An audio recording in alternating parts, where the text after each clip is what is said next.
My gosh, I feel like the entire world needs a reset. Who else is feeling this way? Like it just doesn't end. There feels like the news, turning that on, it's pretty tragic over in Australia and just all over the place. And you know what? So we're going to do the best we can with the circumstances that we have in our lives. And that's what this is all about, the resilience reset. And so let's talk about mental health. And I know that as I talk about resilience, I mean, it's all about mental health. I mean, it's just such a fundamental building block to your mental health is being resilient. And yet, so often, I don't know if that conclusion is drawn or if it is not. So I I think that like I have some ideas around this. I'm a doctor or a mental health professional. I've definitely had my journey with mental health over the years and gone through different traumatic experiences and things that I have managed to overcome. And, it's why I teach resilience, right? And the physical piece. So I'll draw a little bit from my own experience, but also uh, just, this is a riff. It's a riff. That's what the resilience reset is all about. Me chatting about stuff that's going on. So I'd love to hear your opinion. If you have any ideas or contribution, please put it in the chat box and I will be sure to pull it up on the screen for you. So Simone, this incredible athlete who has chosen to withdraw from the Olympics.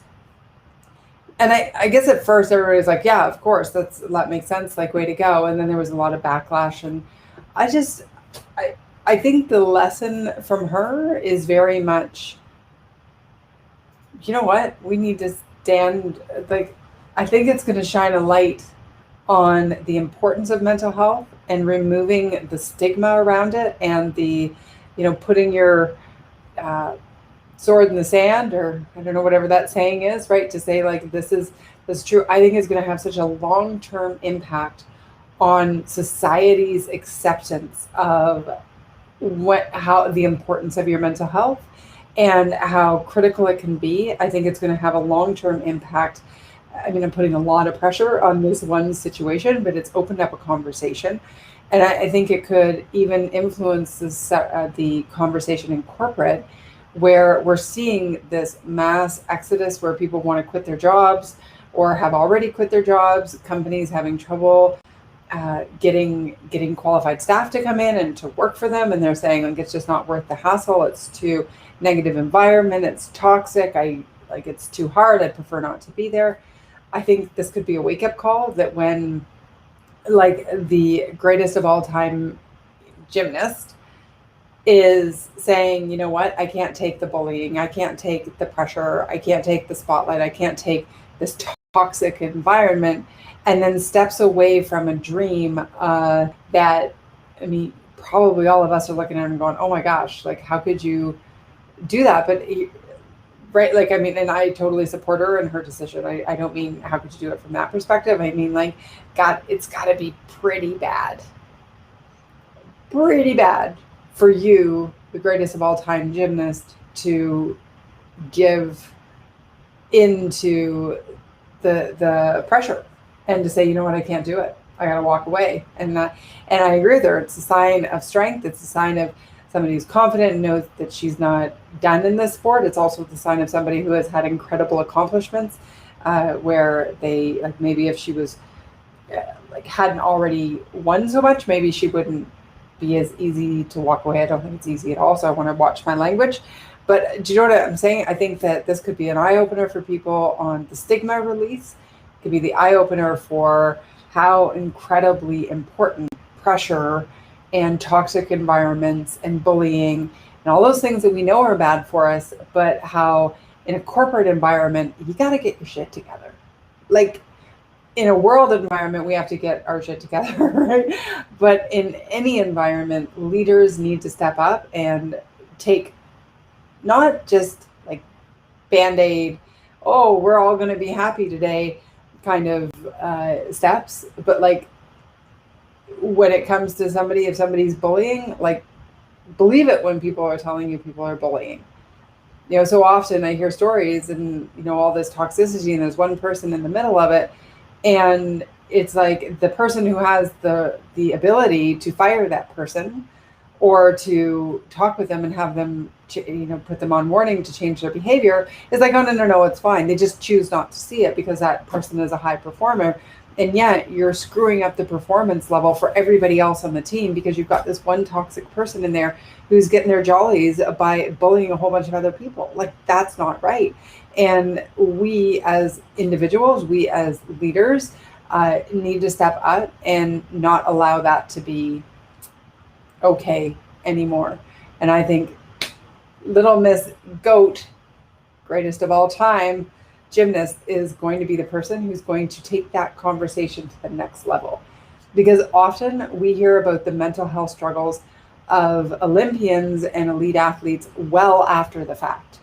Michael Phelps saying, oh, yes, it's awful, but he'd already won all his medals, right? Or someone I have a ton of respect for, Clara Hughes, who is Canada's, she was a gold medalist, or I don't know what medal she got anyway, but obviously I'm a huge fan of hers. I'm not very well versed in everything I'm a fan of that she's done, but I've heard her speak, and I know that she's very, very committed to the conversation around mental health.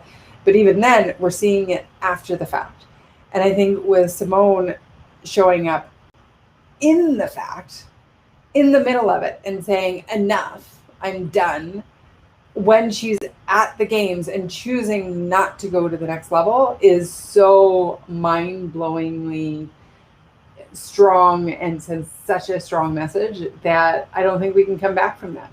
And like, if people aren't taking note of that, then they're missing out on understanding. Anyway, I'm really passionate about this, but I'd love to hear your experience or your ideas or your thoughts around mental health and stigma. I'm just going to pour some water.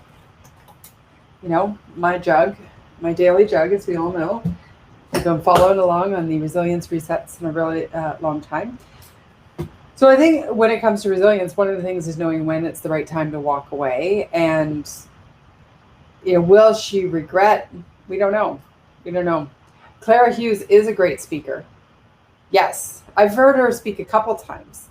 And you know why? Because she was Bell's advocate, or like representative for Bell Let's Talk Day in February. So she's really a great speaker, and I think done a lot to move this topic forward, as did Bell, etc. I think companies will have to take a stand, not just that they're going to support mental health publicly. They need to do something in their call centers. They need to do something in their office buildings, in their sales forces, where you hear the stories. That's where we got to change it on the ground. Greg, what are you saying today? All right. It's really good that we are evolving to the point where showing our vulnerabilities is starting to be viewed as a strength, as it should, as opposed to a weakness.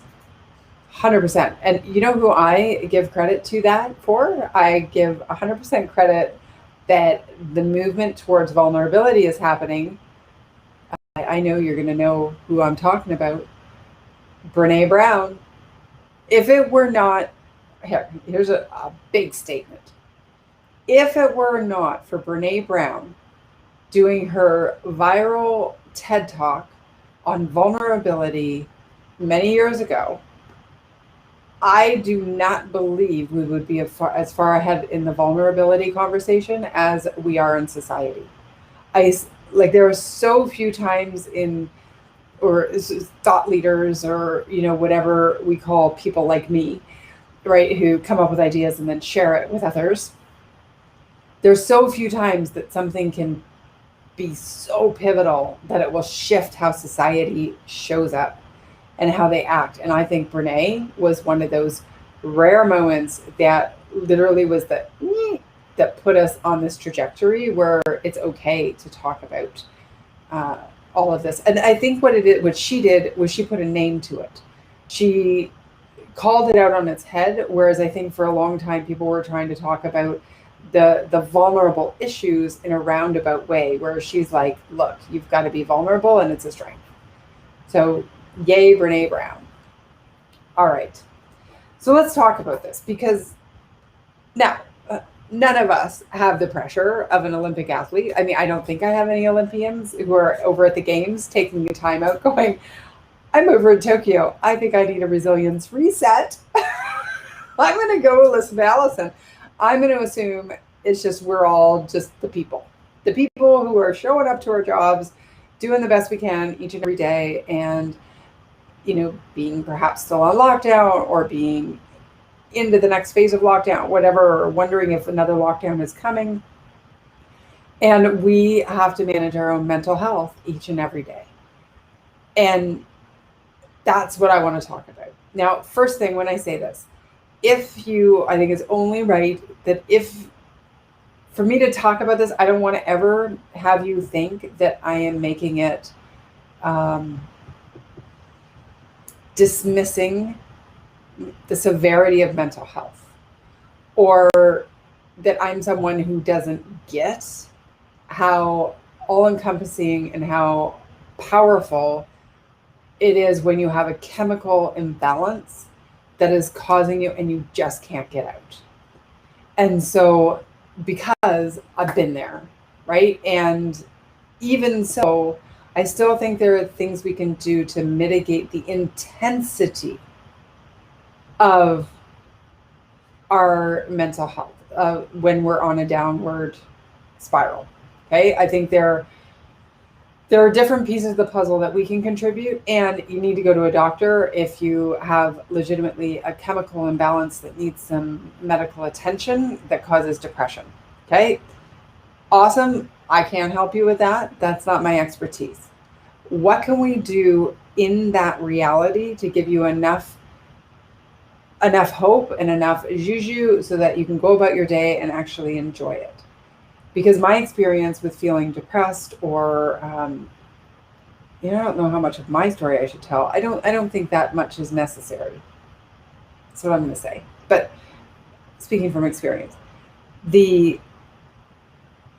there's the sense that when you feel really down, that it's never going to end. And the thing is, you can come out of it. You can get to the other side. You can find a solution. There is hope. So even if you can't see the light at the end of the tunnel, you've got to become your own light. And so what I mean by that is you've got to find a way that you can slowly but surely do the work to help you come out, because there's the chemical piece, and do the work is go to the doctor. Do the work is take the medication as prescribed. Do the work is, whatever the doctor tells you to do. I don't know. But then there's the other side of, okay, once you've got that chemical piece sorted out, if you need that, you may not. It might just be a situation where you're feeling really lonely and apathetic and not involved, and you've lost your passion, and you don't just have your juju, and you're just like, I'm bored and I feel like I'm just not there. And that New York Times article about languishing was so incredibly powerful. I don't know if you saw that or not, about like it named the word that so many of us have felt. It's the predominant emotion of 2021, and it's called languishing. And it basically is like, yeah, right? You know what I'm talking about. If you know what I'm talking about, you know what I'm talking about. So what is within our control in the midst of all of this stuff? Because we've talked before on the show, there is no way to change all the external circumstances. And so if you're waiting for those to change before you start to feel better, then you know what? It's never going to happen. It's not going to happen. Okay, Greg, I'm curious to know your thoughts on whether or not these shifts in attitude are also gaining momentum due to a changing of the guard in today's employers. I would think acceptance of can be generational, even when workplace attitudes change. I imagine that family can also stunt progress, such as complex issue. Very complex issue. And to this point, I don't know if we've had that much generational change in the amount of time that we've seen this shift. Like, I think this shift has been over the last 5 years, or like really got momentum over the last 5 years, and slowly over the last 15. And so I don't know how much of that has changed. I think COVID has done a lot actually for opening up the conversation, because senior leaders who before were like minding their P's and Q's and were kind of untouchable and were like up on this huge pedestal are now in their home office, with kids running up and a dog barking and a messy closet door open or whatever, right? And it's really humanized people. I think that's important. I think the conversation has woken people's eyes, where perhaps the more senior people who spent years of their life ignoring the mental health or just saying suck it up or having this really harsh exterior are so done with having to put on airs that they weren't okay, and are finally like, this is big exhale of, oh, wait a second, maybe I wasn't okay, and maybe my people aren't okay, and maybe that's okay that we're not okay. That's I think it's more the pressure and the conversation is shift, as opposed to people are no longer in the spots changing it. Because I think even 5 years ago, somebody who was 32 would have been very guarded in how they would have talked. I would have been. Oh my gosh, now I tell you everything. Not quite everything, but like I'm open to whatever the conversation needs to be, because I know that if I'm feeling it or I've had an experience with something, then probably somebody else has. And if everybody just stands behind this I'm perfect lens of bullshit, then then a whole bunch of people feel really shitty about themselves behind the scenes. And when somebody comes out, and I think I get that a lot after my keynotes, who will send me a private note and say, I've been so judging myself and really uncomfortable, and thanks for sharing your story, because I know I'm not alone. And for me, that is worth it. That's worth it. So let's go through some of these concepts, or just some thinking that I have on this, the judgment, the vicious cycle. My experience, you feel down, you judge yourself for being down, your internal messenger of bullshit comes in and it gets angry at you for being down, tells you you're a loser, tells you you don't deserve anything, then you get more down, and then you judge yourself for being more down, and then your mental game starts going, and it goes, you're such an idiot, you're such a loser, you don't deserve this, then you feel more down, and this becomes the cycle that can intensify feelings of anxiety, feelings of depression, etc. And what I found to be most helpful was to eliminate the internal messenger of bullshit. This angry voice in our head that sees all things negatively and will judge us so critically that it can literally turn us from having a good day into a hating ourselves moment. And so then you're feeling down and you're judging yourself from being down, but then you're not turning that into any sort of a story. And you're just going, yeah, I'm down. Gee, that's interesting. And then you just say neutral. You don't keep going down and down and down and down, right? Digging into the hole. And when we do that, we can then go from, okay, I'm feeling a little down, to, so maybe we judge ourselves for being down, or we notice we're being down. And when we don't click into the negative voice, then we can start replacing that negative voice with something else. And we can be like, what could I possibly do? Do I want to be down? Is today the day I just need to be down? And I'm okay with that. All right, go to sleep. Let's start over again tomorrow. Or do I want to do something to change it? And if I do want to do something to change it, what can I do? And then you might say to yourself, well, I don't feel like doing anything to change it. Well, okay, then you can't change it. Like, there's no loop that's negative and goes deeper, deeper, deeper, deeper. We're just looking at it and going, compassionate curiosity. So then, okay, so I'm feeling down. This doesn't feel good. I want to change it. I don't really feel like changing it because I feel down. What could I possibly do? Well, could I ask somebody for help? I've got a whole bunch of little ideas. Could I do 5 minutes of activity that will get my blood pumping? Could I do some quiet meditation or some journaling or some reflective writing to try to pull me out of it or see this? Could I do a pro-cons list where I can start to see the benefit and the beauty of what's around me instead of focusing totally on the negative side? Could I go and play with my dog and get a little lift me up?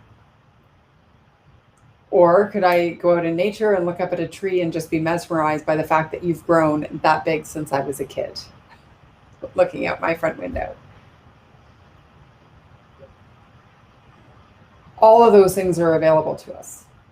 And it doesn't mean we might take away the down. What it means is we can maybe make the down less intense. So we bring it up a little. So our down is up, a little bit up, little incremental bits of up. I think one of the big things too, and one of the ways as over, the last lockdown, I was like, I can't do this again, right? Like I can't be, bored and not feel like I'm contributing.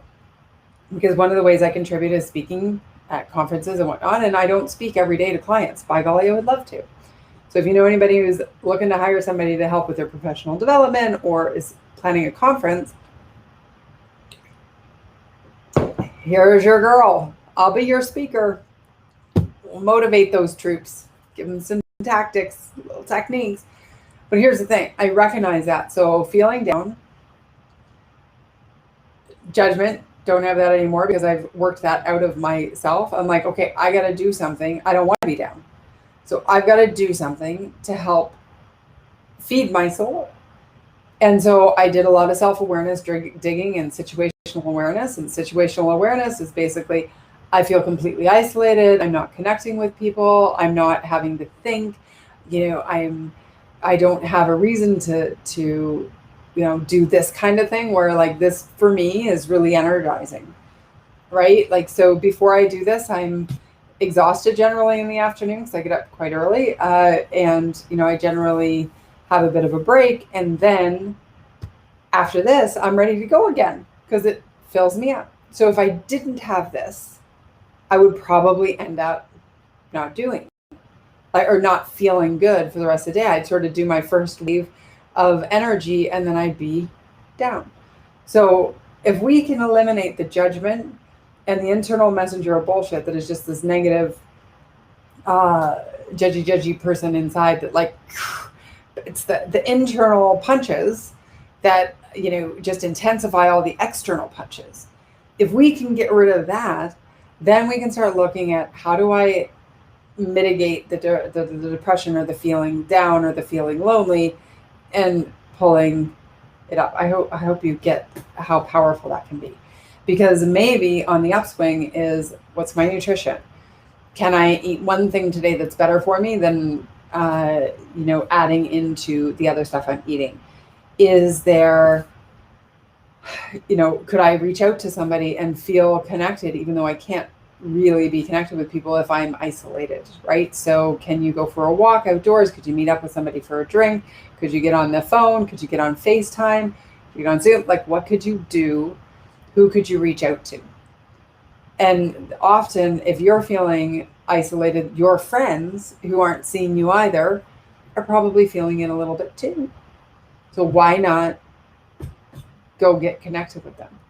So all these little things that we can do can inch us up. I mean, again, remember the very beginning, I was talking about if it's chemically driven, whatever, you got to deal with that. But if it's just you're feeling lonely, now here's the thing. I did look up what causes mental health and depression and anxiety and all of that. And I just wrote down a few things. So traumas, which I had a lot of traumas. So I think I was feeling so much for so many years, and why now that I've been able to break through that, I'm not going to say I've overcome it and I'm never going back there, but I've broken through those patterns that and released and processed all that trauma. Like, I did the work. Like, it was a lot of work to get there, but that's how come I'm feeling so at peace and happy and so inspired to help others feel inspired in their own lives. Another way cause can neglect, feeling neglected by people, social isolation, another contributing factor, loneliness. And, sometimes people are lonely within the confines of a relationship. And how sad is that? Experiencing discrimination. That's another reason. Like, you think about all of these things. Well, our Simone, this gymnast who's absolutely incredible, right? She probably has all of those things, right? Lonely being at the top and, being away from her family with all of the Olympic athletes, not just her, all of them, being away from their support systems. And gosh, like, kudos to every one of them, even for showing up and being there in this crazy time in our world. But like, if you look at that, but one of the other things that was on that list was bullying or toxic environments, or being, if you're in a situation where you have this negativity coming into your life at all times, you either have to remove that if it's possible, or you need to get so confident in yourself that you become a shield and you become unscathed by that stressor. So that you can, when it comes to you, you recognize it, you feel it, and then you release it. Or you don't even have to release it, you just don't even allow it to come in. It's like reverse resilience. If I don't interpret that as something, like, if you can get so good at flipping it and being like, yeah, I'm not taking on that person's issues. That's their issues, not my issues. You want to block that out. That's a big skill to do. Yeah. Anyway, if you are feeling down, I've been there at different times in my life. I through the pain, through the, as I said, different traumas, grief, losing people you love. Like, we all go through times in our life where things are difficult. And if you're feeling isolated and you're not like joyful in every day right now, that's okay. You don't have to be. We don't need to have any judgment with that. I'm just going to challenge you to be compassionately curious and ask, what incremental steps can I take? What little actions, little bitty actions can I take to just bring up my down just a little bit, and a little bit, and a little bit, and a little bit, and a little bit, so that every day you start getting better. And so that whole idea around situational awareness and self-awareness, I knew, so coming back to that story, eventually I finished them. I knew that for me to feel purpose, because I think one of the biggest things we can do for our mental health is to feel purpose. Purpose in our day-to-day, purpose in our greater being. I knew that I needed to create something. And I needed to be using all parts of my brain. And, some of these resilience resets are really awesome. And some are like, what did she just talk about for 20 minutes? And that's okay, because I have purpose. I know that at 3:15, I'm hopping online. And something's going to come out. Like heck, it's good. And that gives me purpose. But what can give you purpose? Because that can incrementally help our mental health. We need all the pieces, the physical, the spiritual, the emotional, and allowing the judgment to just turn into compassionate curiosity instead. Anyway, obviously I'm very passionate about this topic. I think the work I do with the stress and the burnout is, I really truly believe people are unnecessarily caught up in the stress vortex, and it's stealing their day-to-day capacity. It's robbing them of moments of joy in their life. And I want every day to be able to do something that can hopefully inspire someone to go, you know what? I don't need to be that unhappy anymore. I don't need to feel stressed anymore. Yeah.